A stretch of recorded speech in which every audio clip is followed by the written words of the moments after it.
recognize is that though the book was primarily for liturgical use, you were to hear it, not necessarily read and study it. None of the books of the Bible were meant to be read and studied like a scholarly work of literature, like it's happened in nowadays times. They were letters written by Paul to the churches. Hey guys, how you doing? This is Paul. I'm traveling around. By the way, I hear that some of you are acting immoral. Stop that. That's the book of Corinthians. Oh, hi, church. This is Paul. I'm traveling around. Hey, I hear that some people are trying to convert you back to Judaism. Stop that. Okay, that's the book of Galatians. All right. By the way, Timothy, now that you're in charge of the Ephesian church, make sure that you keep these guidelines about who you're going to appoint as your next successor. Okay, that's the books of 1st and 2nd Timothy. You get it? That's what they were meant for. This kind of leads into our review of Canon. Why did they make it into the Bible?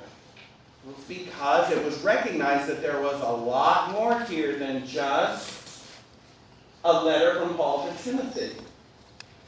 That there was something more that reflected in a written format the tradition that Paul taught them while he was there and living and walking and talking among them. Does that make sense? Okay.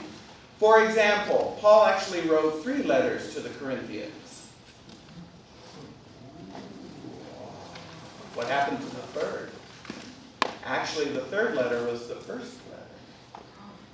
How do you know that? Because in 1 Corinthians, he alludes to the first letter he wrote to them. 1 Corinthians is really the second letter he wrote to them because they didn't get it the first time. There's still immorality going on. 2 Corinthians is really 3 Corinthians. Paul had to write them a second time saying, get it together, guys, get it together. And if you go into church history, Clement the First, the 4th bishop of Rome, sent them a papal letter to the Corinthian church telling them to get it together. This was this church really had issues. You know, get it together, guys, come on. And what was the issue? Immorality. Sin in the church. And it's like, this is not a good witness. Get it together, guys. That's very interesting when you start reading chapters 2 and 3 of Revelation, because those first 2 chapters are the introductions. It's the message of Jesus to these churches that the whole Revelation was sent to in the beginning. We didn't mention who was the Revelation sent to, but it was sent to 7 churches, all in Asia Minor, which is modern-day Turkey. And Jesus had a different message for each one of them.